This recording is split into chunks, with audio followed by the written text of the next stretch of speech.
Good morning, everyone. So it is Wednesday. It is May 27th. It's going to be another warm day here in the Finger Lakes region. Yesterday, we broke the 90-degree record, made it to 92 degrees. Now, worth noting is just 2 weeks ago, we broke the record the other direction. So we broke the lowest temperature just 2 weeks ago. I don't remember which day it was, but I know we did it. A lot of chatter about that online. So this morning, it's like that air's not moving in the apartment, so I've got the fan on. I think the humidity might be up. I didn't look. But you know, that's just like weather not moving temperature. It's like, come on, get some air going.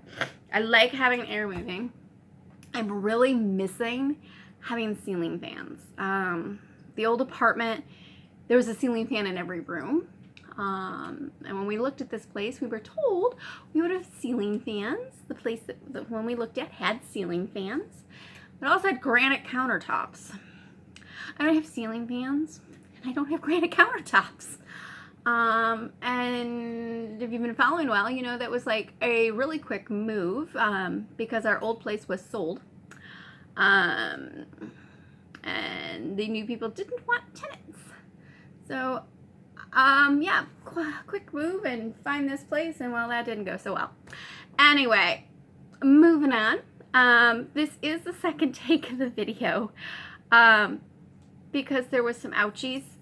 The cut, which really does not look bad. I don't know why this hurts so much. Oh, a little infected too. I was opening this box, and you know how they have the self-adhesive stuff? Yeah, I stuck it to the cut, and it hurt, and there was words. So we're gonna back up because the first package I opened was, oh, Clara liked. There's a face. So this first package I opened was silk. Okay. Now this is apparently Clara worthy. You need to get down right now, honey. I'm doing a video. Can we down, please? Yeah. I just can't believe how much hair is on my floor in this section. So silks. Got some black taffeta. Okay. And we've got ivory taffeta that looks really white. They folded them all in together here. Trying to get it so you can see. Always fun in reverse on the camera. So here's the white. And then there's a pink tissue taffeta, which is a little different than the picture. It's not quite as vibrant. It's more Pepto-y pink. It's still very pretty. But it just kind of like tweaks the color combinations in my head. So the ivory is meant for a hat that I'm working on right now. And the pink and the black are meant for winter hoods. I want to pair the pink with green wool, but again, that pink's not quite the pink. And then they sent me some lovely samples, which is great. Some fabrics seem less. Okay. I love the little notes. All right, so on to these other two boxes. You know what? I gotta pause a second because like I've got to look at that total. Yeah, that's quite the total for a little package. All right, so that little package is about the same price as these two packages. So I don't know if you guys know the glories of destashing from people. Because I tend to do smaller things, I do the hoods and the bonnets, which automatically take cuts that are like a yard, as opposed to a dress length of 5, 7, 9 yards, depending on what you're doing. I also make the little things, which take little pieces. So This is actually the second box, I believe. I believe this is the first. So I was looking for Melton wool, and this person had a bunch, and I was gonna buy two. I was gonna buy two. I have a winter hood project in mind. There's a little bit of a collaboration going on. Sneak peek. And it requires some Melton. But then she's showing me what she's got, and I was like, ooh, I'll take that and that and that. And I've got pen wipers in mind for some of those. All right. So then after that, she's like, oh, by the way, I got these. And I was going to say no, and then I saw these, and I'm like, oh, I love those. Oh, and yeah, I'm happy with this. All right, so check out my little extras. So now, here's a color. This is a gorgeous silk. I like this. This has that vibrance that I like. It's a nice taffeta. I've got 2 yards of this here. It's kind of funny because, all right, so this is 2 yards, and this is supposed to be 3 yards. This is a little more satisfying. It definitely helps that the price was less. So, yeah, this is going to be winter hoods. To be determined. This is going to make some really pretty colors. It's not, let me see. Let's get out the fragile stickers. There's a color comparison. So this is more true red. This is definitely on the burgundy wine end of things. I'm pleased. All right, and then she mentioned linen. And I don't usually work with linen, but in the back of my head, I've wanted to see what it would be like to have a linen chemise. And for what she was selling this for, I was like, you know what? Let's give it a try. So this is a lighter weight, what'd she call it? Lighter to medium weight, which, yeah. I know nothing about linen. This feels soft. So we're going to give it a go. A couple yards here.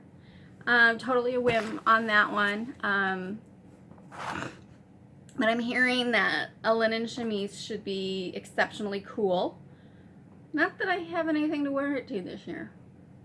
I may just make a chemise and wander around my house at this point. So, I'll hold that back up because you want to see how drapey that is. So here's, oh, that'll be nice and drapey.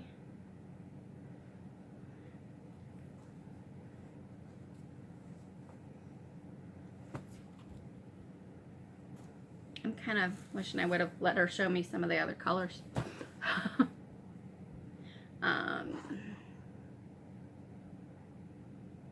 Yeah, because a friend of mine has been trying to talk me into our SCA medieval eras. And the other colors would have been lovely. Alright, so trying to open boxes without showing off my address.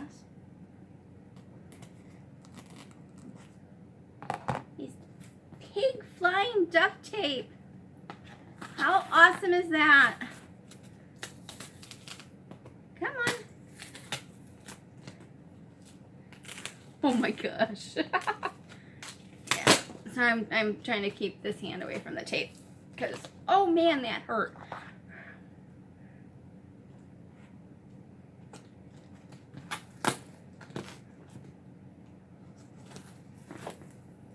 You know how I had the tape on my finger yesterday because, you know, lack Band-Aids. I was attempting to sew and that did not go so well. Alright.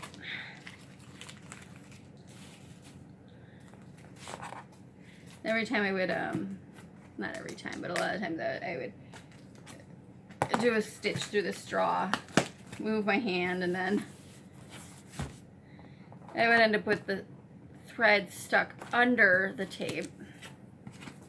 It just wasn't working. Ooh. All right. She really squeezed it into this box. I love that. Oh my gosh. Yeah, I'm a happy girl. Okay, so let's start at the top. We have some blue. And I forget the lengths of each of these. Some of these are smaller lengths, so they're going to be for pen wipers or other little projects.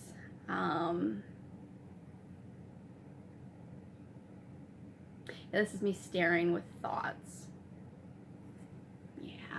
Woo. This is lovely. All right, and then we have a nice goldenrod. This is 5/8 of a yard. All right, this is crazy soft, okay? She said she washed it and dried it 3 times. Yeah. Lovely. Realizing I used to keep these materials in a cedar chest.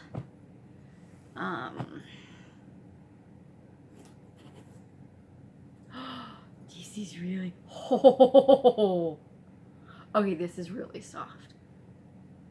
I loved soft wools. This is a little piece of white. Crazy soft white. Nice. Grandma would have loved this box. My grandma was a quilter and a rug hooker. All right, so we definitely have a red, white, and blue going on. So anticipate some red, white, and blue projects. A little guy of red. I think the red and the white are the smallest cuts. And then this is the big one. All right, so this is 2 1/4 yards. Look at this green. Oh, and there's so much in there. Oh, this is gorgeous. Oh, I have a funny thought in the back of my head. So this lovely color is what I'm going to do some hoods in. Look how much of it there is. I'm going to do a couple. So I hope folks like green. I'm picturing green with white, green with black. You could do green with red. I'm gonna have to work on the trims. All right, I am super, super pleased with that. I'm realizing I am never getting this all back in the box.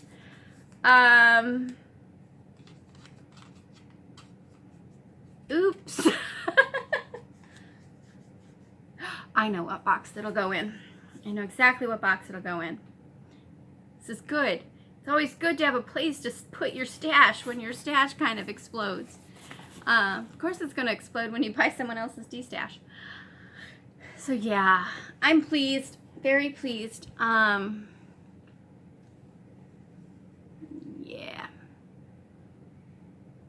Happy, happy fabrics. All right. Now the hard part's going to be staying focused on all of the summer millinery while I've got this other thing in the back of my head. So yeah, like I said, there's a little collaboration going on. Said collaborator got a hold of me with an excellent idea.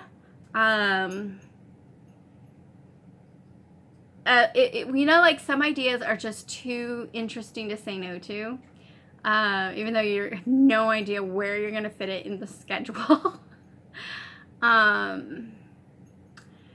So she sent along some of her notes and materials, and I've got to do some organizing and stuff. See how it goes. I'm definitely looking forward to putting this together.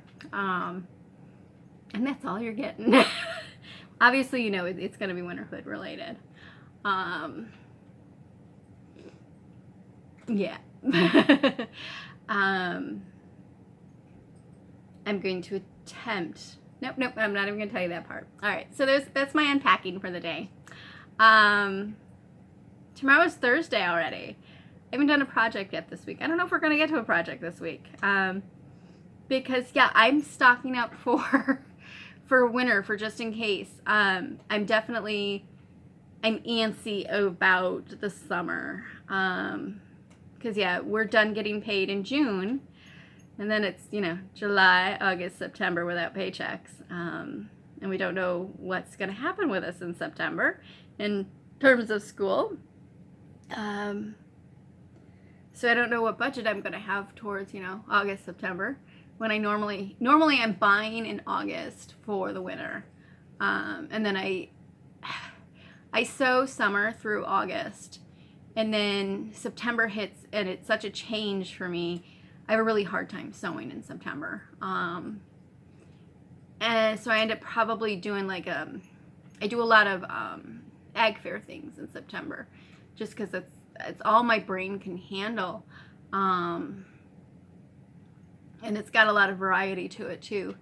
So usually September's devoted to ag fair, getting things together for that. And then I sew winter come October.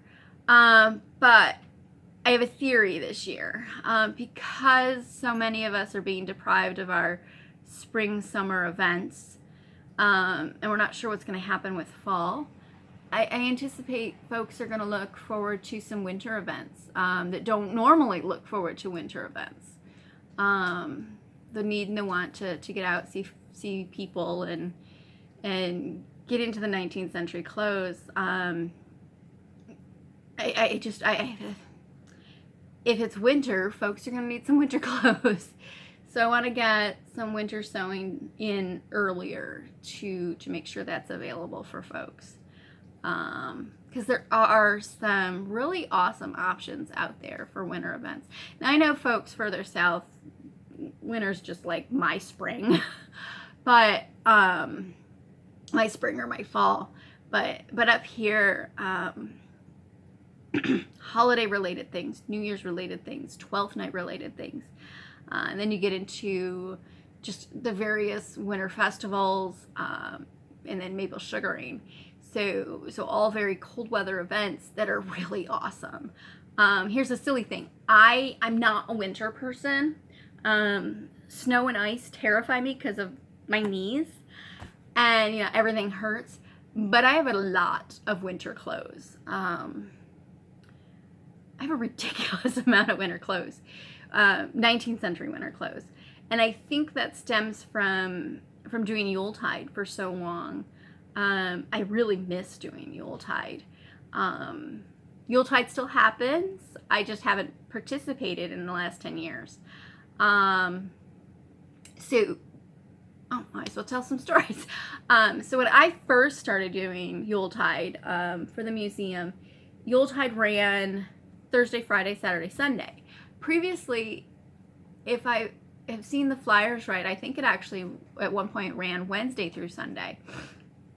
But for me, it was Thursday through Sunday, and then eventually Friday through Sunday. You know, weeknight tours are a little hard to schedule. But we ran 2 tours a night, 2 different tours at the same time through the historic village. So there was always oodles and oodles of rolls to fill. A lot of the time, we had a dancing scene, so if there was a dancing scene, I did that. We did a 12th night ball. We did a really lovely scene that was like a miniaturized version of one of the sanitary fairs. So it had all the booths that went with that. There was always some fun roles to do. but inevitably, you know, it's cold.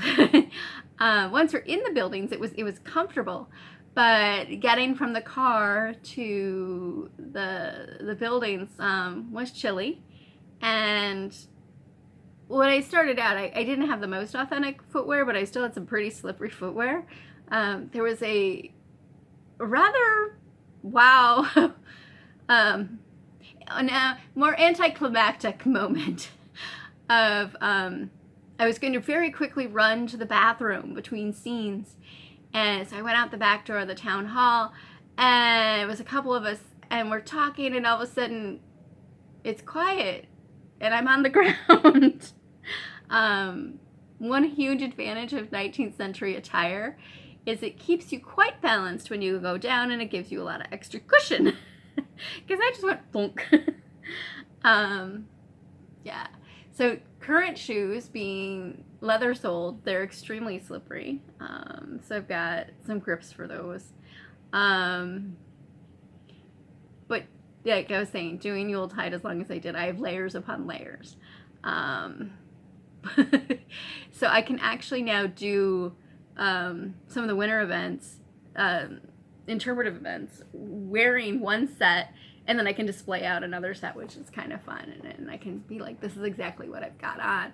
So I can have the extra wool petticoat, an extra quilted petticoat, and a few other layers. I enjoy doing that piece. So yeah. Where was I going with that? Okay, so yeah, that's why I decided I wanted to stock up on some hood appropriate pieces. I'm gonna try to do that continuously and most cost effectively as I can going through. I like doing things in a cost effective manner. See if we can really pull that off. So I'll be buying little pieces here and there for hoods. Get those available. Work on the collaborative project. While initially my business plan at the beginning of the year did not include as many of the decorative bits, when I saw these, I was like, yep, I'm going to be making some cute little things. So I'll be working on that. Yeah, these are screaming at me. I'm really loving those little bits right there. Yeah, lots of ideas. This will actually make really lovely, well, no, it's a little thick for needle pages. I have a nice one for needle pages. All right, that's enough blabbering. I wasn't planning on going over 20 minutes today, but I did. I will see you all tomorrow. I'm realizing I have another thing to tell you, but I'll see you tomorrow. Bye-bye, all.